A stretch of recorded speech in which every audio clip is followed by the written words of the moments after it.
If Muhammad is seen as the final messenger and prophet of Allah, then what does it mean if one of his prophecies fail? Let's take a look.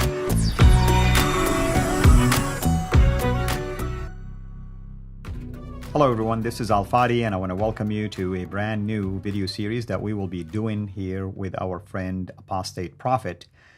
Today we are going to focus on the so-called prophecies of Muhammad, or let's call it actually as it is, the failed prophecies of Muhammad.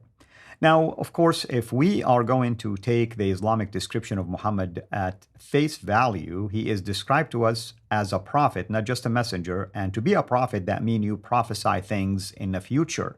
At least this is how the prophets of old, the prophets of the Old Testament, the prophets of the New Testament, operated. They would predict things in the future and they will come to pass. But we are going to take a journey down some of the claims that are either made by our Muslim friends through some of the Islamic sources or Muhammad himself concerning future events that he predicted would take place.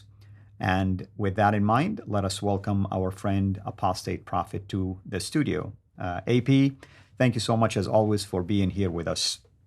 Thank you so much, Al. It's a pleasure to be here as always. How are you doing? I'm doing fine. I'm doing fine. Thank you, of course, for taking time, out of your busy schedule to invest in very important topics like this. So, indeed, AP, you and I know that growing up Muslims, we believe that Muhammad, not only just a messenger, but he's a prophet, yes, delivered a message to us, but the idea that he even predicted things in the future. And I used to believe in the major signs of the end times and the minor signs of the end times, among many other things that I used to assume that all of it came from Muhammad until I discovered later that has nothing to do with him for the most part. And when I started to dig even deeper as I was growing up into some of his prophecies, first I was fascinated by them, but then when I start to search for the truth, I realized that none of these actually qualify to be called even prophecies. But before we spoil this for our audience, let me turn it over to you. So what is it that we are going to talk about today? Yeah, so we want to talk about, I want to focus mainly today on certain prophecies that that failed. So certain prophecies that did not come true, that have no possibility of coming true, and that are proven to have, failed very obviously. Now, it's very, you said it too, it's very popular in the Muslim community among Muslims to say Muhammad was definitely a true prophet. He was a messenger. He foretold the truth. Everything he said would happen, will happen, is happening right now. And all of that, and people usually do this thing. They try to, cherry pick certain predictions and try to reinterpret current events or historical events in order to say, look, this is actually that. But people refuse to look at prophecies that are obviously failed and which we can find directly in the Islamic sources. That's what we want to focus on today. And there's one thing to point out. Now, Muhammad is seen as the messenger, the prophet, but also most importantly as the final messenger. So Muslims don't just have to accept that he is a prophet, a messenger. They also have to accept that he's the seal of prophets and the final messenger. And they must accept the teaching that after him, no messenger, no prophet can come. It is impossible. And the meaning here, the implication here is actually more than just that he has a prestigious, status. It is that he is the bringer of the end that is about to come. So Muhammad in his time, 1,400 years ago in the 7th century, actually made it very clear for people that the end is coming. It's about to come. It will be here in a little bit, and we are supposed to prepare for it because it's going to be here anytime now. So in order to understand that, I want to go into some of the prophecies that he made to hint at the imminent end. If we want to proceed, unless there's anything else you want to say. Not at all. I think you laid it out very well. So, I'm assuming this might take us a couple of videos. So just Yeah. make people aware of that. So what is the first prophecy you want to focus on? So the first prophecy is one where Muhammad is reported to have said that the end would come within 100 years or within the century. So the Quran often says that nobody knows the precise hour except Allah, and its knowledge is with nobody else. So Muslims, when presented with evidence that Muhammad actually made predictions about an imminent end, say, well, that can't be true because nobody actually knew it. So Muhammad himself did not know it. He didn't know the precise time. But here is a prophecy in which we see that Muhammad does indeed predict a time frame, not a precise time, but a time frame. He says in this hadith, which is found in multiple sources in Sahih Bukhari and Sahih Muslim, do you realize the importance of this night? Nobody present on the surface of the earth tonight would be living after the completion of 100 years from this night. Now, it's a very interesting wording, isn't it? Yeah, I mean, it's like, really? Are you saying people are gonna die before 100 years from now? Surely, I mean, everybody with him probably died before then. Yeah, and that's the thing. Like when we bring this up, many Muslim apologists say, no, you're completely taking this out of context. What he's actually meaning to say is just, in 100 years, you guys will be dead. So, but I don't think that's actually what he said. And if you look at the wording and the context, this is not what he said. Right, he was thinking future things, obviously, but I can see their point because that's probably their way out. But it Yeah. is a ridiculous prophecy if that's their interpretation of it. Yeah, it's nothing special to say, right? I mean, I could sit Exactly. here and say, Yeah.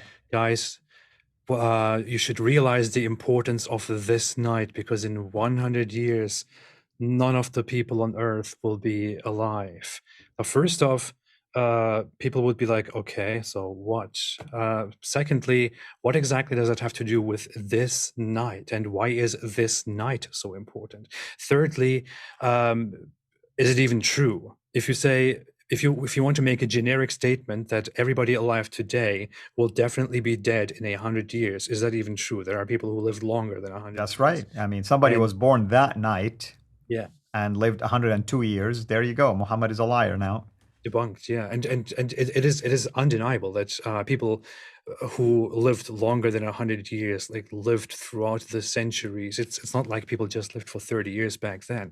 This is a common phenomenon which we can trace back, centuries, millennia.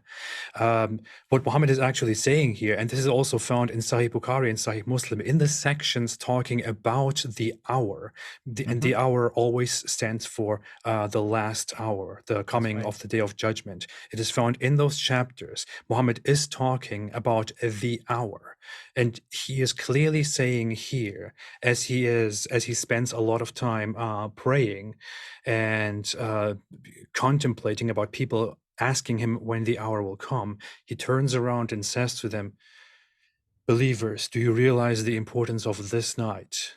Nobody on the surface of the earth today will be left alive in 100 years, meaning within 100 years, within a century, everybody will be gone. It will all be over. The earth will Yeah, be ended.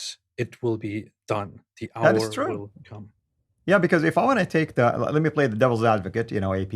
If I want to take the Muslim side, how they try to defend it, then the burden of proof is on them to prove to us that everyone for the next 100 years from the time Muhammad says did indeed die and did not live past that 100 years mark. Yeah, yeah, yeah.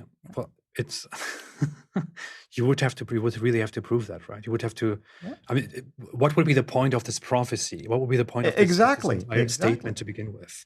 Absolutely. It would have to mean something. It would have to signify something that you can actually point at and say, "Look, he was right.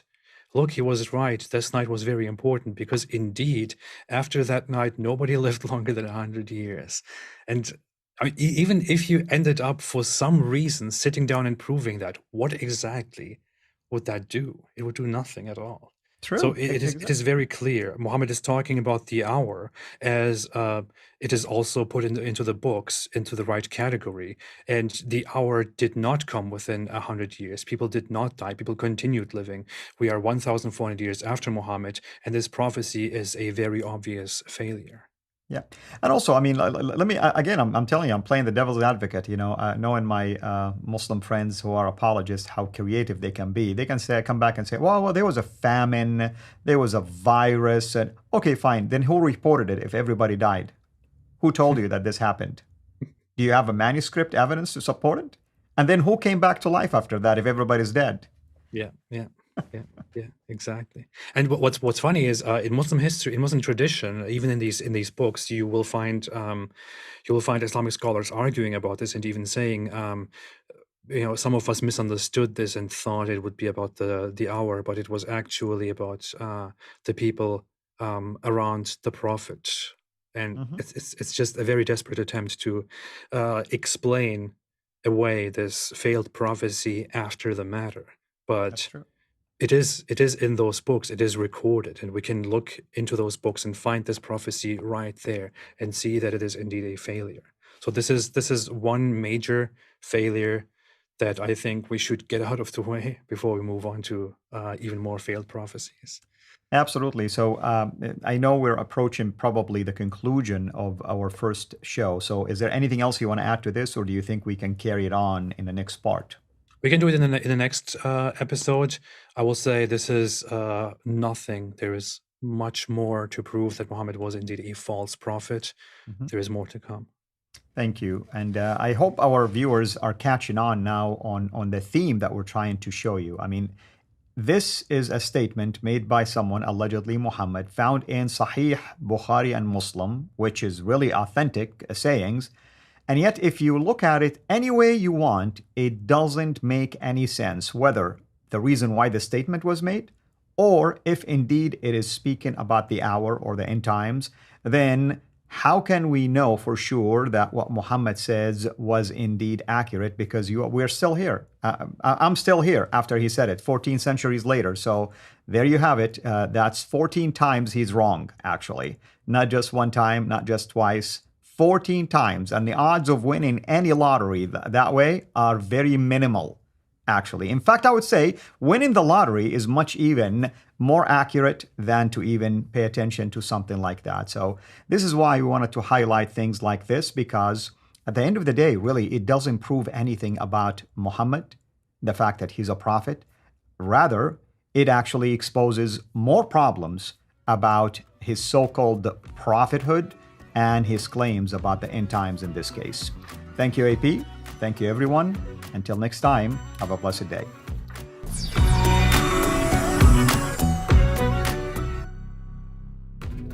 Thanks for watching.